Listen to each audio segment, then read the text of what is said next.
আসসালামু আলাইকুম। এখন শুনবেন সংবাদ শিরোনাম।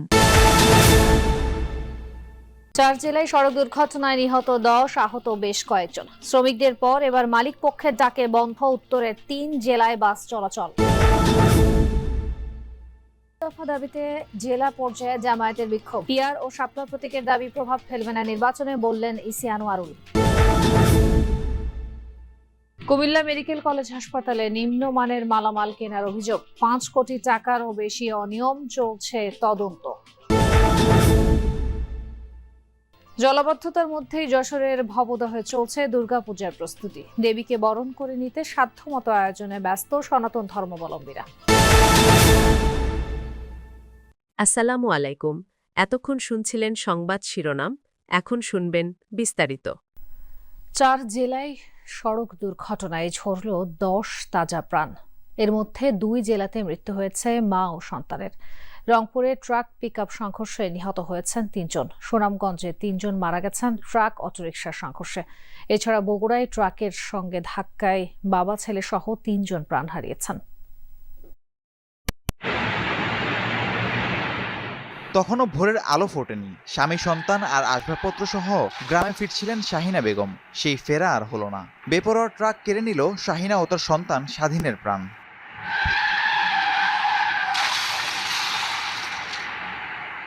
ট্রাক পিকআপের এই সংঘর্ষ হয় রংপুরের দমদমা ব্রিজ এলাকায়।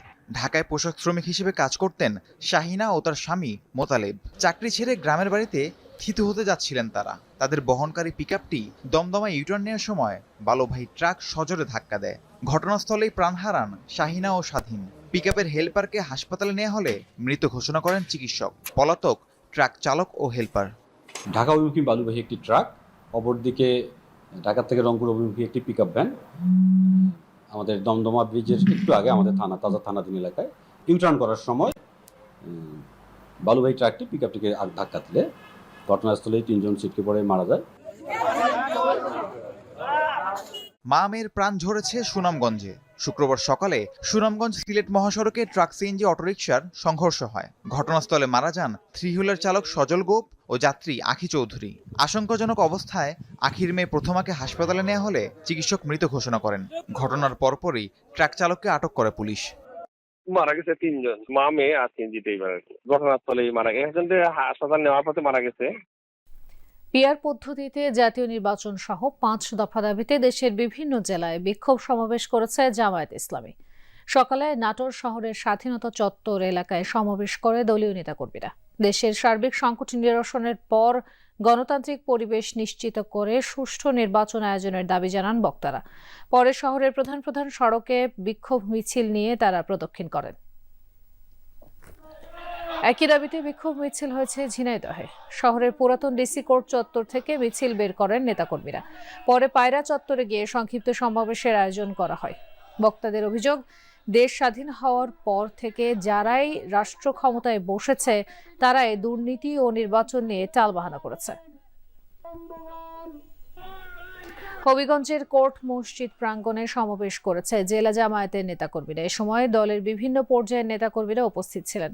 সমাবেশ শেষে বিক্ষোভ মিছিল নিয়ে শহরের বিভিন্ন সড়ক প্রদক্ষিণ করে নেতাকর্মীরা। পরে চৌধুরী বাজারে শেষ হয় মিছিলটি। লক্ষ্মীপুর শহরে জামায়াতের ব্যানারে মিছিল করেছে দলের নেতাকর্মীরা। দক্ষিণ তেমুহুনী থেকে বের হয়ে বিভিন্ন সড়ক প্রদক্ষিণের পর উত্তর তেমুহুনী এলাকায় শেষ হয় মিছিলটি। পরে সংক্ষিপ্ত সমাবেশে জুলাই বীরদের রাষ্ট্রীয় মর্যাদা দেওয়ার দাবি তোলেন বক্তারা। কেন্দ্র ঘোষিত কর্মসূচির অংশ হিসেবে পটুয়াখালীতেও বিক্ষোভ সমাবেশ করেছে জামায়াতের ইসলামী। শহরের হৃদয় তারুয়া চত্বরে সংক্ষিপ্ত সমাবেশের পর বিক্ষোভ মিছিল বের করে নেতাকর্মীরা। পরে কাজীপাড়া, পুরানবাজার, লঞ্চঘাট হয়ে নতুন বাজার এলাকায় শেষ হয় মিছিলটি। এছাড়া একই দাবিতে নারায়ণগঞ্জ, গোপালগঞ্জ সহ বিভিন্ন জেলায় বিক্ষোভ মিছিল করেছে জামায়াতের নেতাকর্মীরা।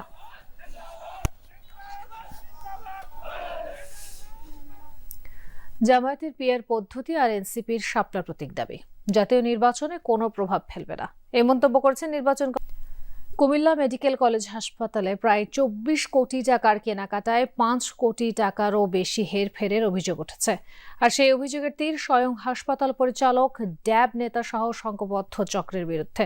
কুমিল্লা মেডিকেলের সরঞ্জাম মেরামত ও কেনাকাটায় চক্রটি কিভাবে অনিয়ম করেছে সেটিই থাকছে সহকর্মী খোকন চৌধুরীর 2 পর্বের প্রতিবেদনের শেষটিতে। কুমিল্লা মেডিকেল কলেজ হাসপাতালের burn and plastic surgery ward. স্বাস্থ্যসেবার পাশাপাশি মেডিকেলের আসবাব নিয়ে অভিযোগ শেষ নেই রোগী স্বজনদের। ওয়ার্ডগুলোতেও বেড সংকট, কোথাও কাঁথা, বালিশ, চাদরের ব্যবস্থা করতে হয় রোগীর স্বজনদেরকেই। মেডিকেল তো কোনো বালিশ দেয় না, বালিশ সব কিনে। এটা সুতিটা দিলে রোগীর জন্য ভালো হতো।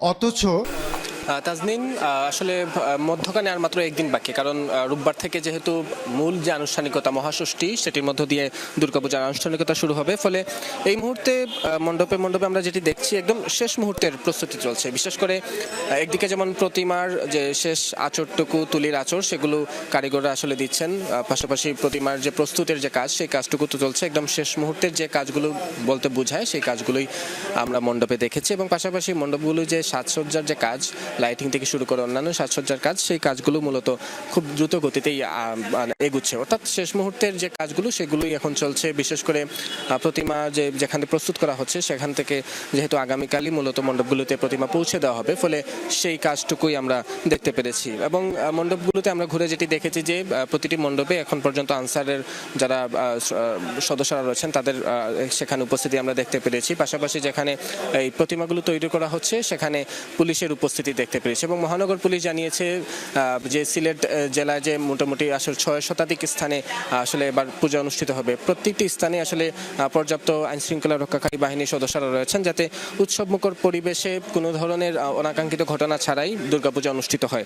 আর আয়োজকরা যেটি বলছেন বা সনাতন ধর্মাবলম্বীরা যেটি বলছেন যে প্রতি বছর মূলত তারা এই কয়েকটি দিন আনন্দ আয়োজনে উৎসবে একসাথে আসলে কাটাতে চান, ফলে এই কয়েকটি দিনের অপেক্ষায় আসলে পুরো বছর ধরে থাকেন।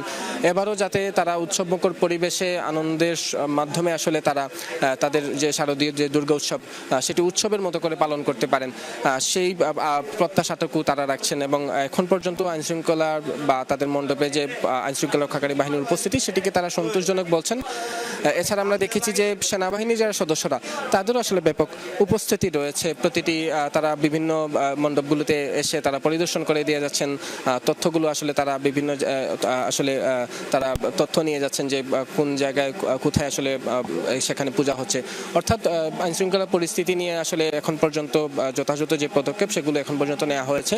তবে যারা সনাতন ধর্মাবলম্বীরা আছেন তারা বলছেন যে একদম শেষ দিন পর্যন্ত, অর্থাৎ আসলে বিসর্জনের দিন পর্যন্ত এইভাবেই যাতে আইনশৃঙ্খলা পরিস্থিতি থাকে এবং তারা যাতে উৎসবমুখর পরিবেশে তারা এই শারদীয় দুর্গা উৎসব পালন করতে পারেন, সেই প্রত্যাশাটুকুই তারা রাখছেন। তাজনীন, ধন্যবাদ দাবিল। এবার যাচ্ছি রংপুরের সহকর্মী সরকার মাজহারুল মান্নানের কাছে। মাজহার, রংপুর নগরীতে এবার কতটি মণ্ডপে পূজার আয়োজন হচ্ছে আর সার্বিক নিরাপত্তা ব্যবস্থা সেখানে কেমন?